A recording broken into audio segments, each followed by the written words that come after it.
नमस्कार मित्रांनो, मी आहे प्रशांत. आपण बघताय ब्रेकिंग बॅरियर्स.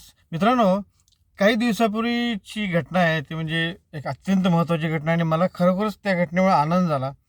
ती म्हणजे महाराष्ट्राचे नेते राजसाहेब ठाकरे मनसेचे.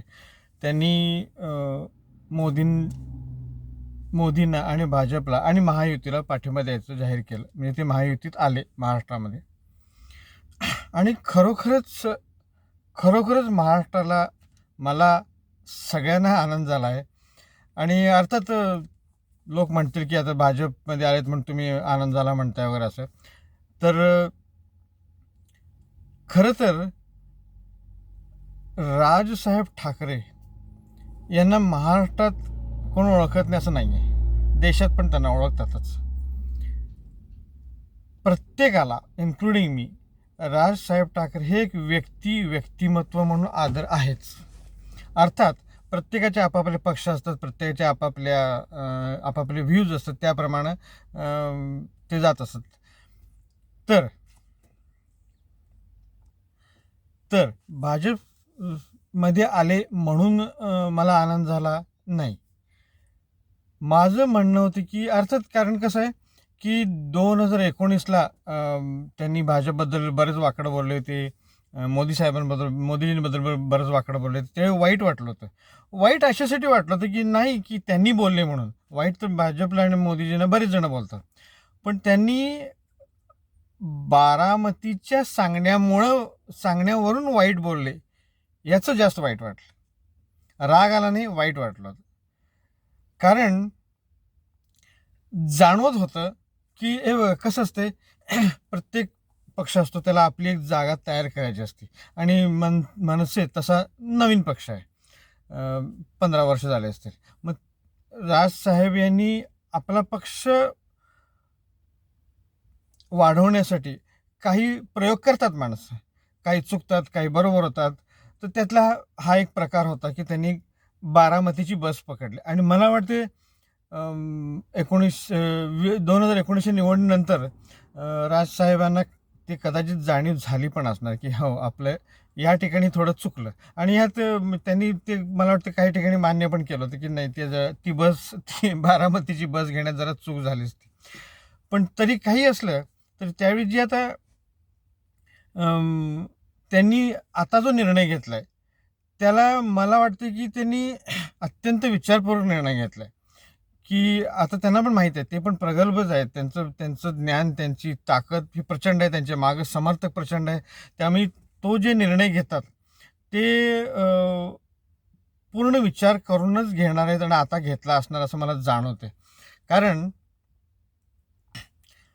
माझ्या मते त्यांनी हा निर्णय अर्थातच मोदीजींचं कार्य बघून केलेलं असणार, प्लस हिंदुत्वासाठी त्यांनी हा निर्णय घेतला आहे. आणि हा खरोखरच चांगला निर्णय घेतला आहे, हे सगळ्या महाराष्ट्राला जाणवलं आहे. खरोखर जाणवलं आहे. ती जी बारामतीची बस चुकीची पकडली होती, त्यांनी सोडलेली आहे. आणि मला हे खरंच आश्चर्य वाटतं की समोर दिसत असताना आपला भाऊ त्या बारामतीच्या बसमध्ये बसून चूक केली आहे, हे असून सुद्धा मातोश्रीवाले पुन्हा त्याच बसमध्ये जाऊन बसले. ह्याचं एक मला खरं आश्चर्य वाटतं. आपण त्याच्याबद्दल नाही बोलायला, कारण ते एक वेगळंच प्रकरण होईल. पण राजसाहेबांनी ती बस सोडली. त्याचं खरोखर त्यांना अभिनंदन करावंसं वाटतं. कारण त्या बसनं बऱ्याच जणांना फक्त बुडवलेलं आहे, बाकी दुसरं काहीही केलेलं नाही.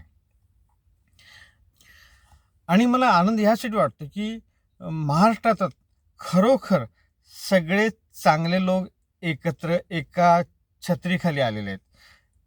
फडणवीस साहेब आहेतच, त्यानंतर एकनाथ शिंदे साहेब जॉईन झाले, त्यानंतर अजित पवारजी जॉईन झाले, त्यांच्याबद्दल एक वेगळाच मान आहे. आणि त्यानंतर चार चांद लागेल असे राजसाहेब ठाकरे यांनी पाठिंबा दिला. अतिशय म्हणजे खरोखरच महाराष्ट्राला एक वरच्या लेवलला घेऊन जाण्यासाठी ही 4 लोक खूप काहीतरी करणार आहेत, गॅरंटेड. आणि त्याला मोदी साहेबांचं तिकडनं ताकद असणारच आहे.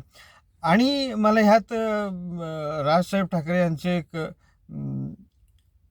विचार करण्याच्या कुवतीवर एक अभिमान वाटतो की त्यांनी फक्त पाठिंबा दिला. त्यांनी सीट्स घेतल्या नाहीत. आणि खरोखर ही चांगली गोष्ट केली. कारण समजा 2-3 अशा सीट्स मिळाल्या असत्या. पण त्या 2-3 सीट्ससाठी हे पक्ष जॉइन करणं किंवा ही युती जॉइन करणं हे राजसाहेबांच्या स्टेटसला शोभलं नसतं आणि त्यांना ते जाणवलंय बहुतेक. आणि त्यांनी ती खरोखरच चांगला निर्णय घेतला, की मी मोदीजींसाठी आणि हिंदुत्वासाठी पाठिंबा देत आहे आणि पूर्णपणे आपण लोकसभेत मोदीजी जिंकावेत म्हणून आपण पूर्ण ताकद लावायची आहे. आणि मला याची खात्री आहे विधानसभेत 100% मनसेच्या जागा वाढणार आहेत आणि मनसे प्रचंड ताकदीनं एक वेगळ्याच लेवलला भरारी घेऊन विधानसभेत एक वेगळं आपलं स्थान निर्माण करणार आहे. कारण ही जी चौघं एकत्र येणार आहेत तेव्हा ती एकत्र लढणार आहे 280 सीट. जस्ट इमॅजिन किती किती ताकद असणार आहे या चौघांची. तर मला त्याच्याबद्दल एक्साइटमेंट आहे की विधानसभेची, लोकसभेची तर आहेच राजसाहेबांवर, पण ज्यावेळी राजसाहेब विधानसभेत पण एकत्र येतील आणि सगळ्यांच्या सीट्स असतील एकत्र, त्यावेळी जी ताकद लागणार आहे त्यावेळेला ही जी दुष्ट प्रवृत्तीची, राक्षसी प्रवृत्तीची जी विरोधी पक्ष आहेत ते पाचोळ्यासारखे ओढून जाणार आहेत.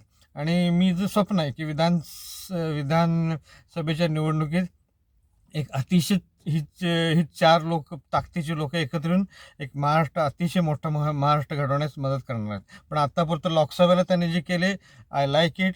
आणि मला भाजप समर्थक आणि राज ठाकरे साहेब यांचे समर्थक या दोघांनी सांगायचे की आता मागं झालं गेलं सगळं विसरून जाऊया आणि आपण एकत्र येऊया आणि मोदीजींचे हात बळकट करूया हिंदुस्थानसाठी. हा काही कोणाचा पक्ष नाही आहे, हा हिंदुस्थानसाठी आपण एकत्र यायचे. त्यामुळे ह्या क्षणाला आपण एकत्र येऊन या 4 लोकांनी जो निर्णय घेतला एकत्र यायचा, त्याला आपण पाठिंबा देऊया आणि पूर्ण ताकदीनं मोदीजींचे हात बळकट करूया. मित्रांनो, आपल्याला व्हिडिओ आवडला असेल तर प्लीज लाईक करा, शेअर करा. धन्यवाद.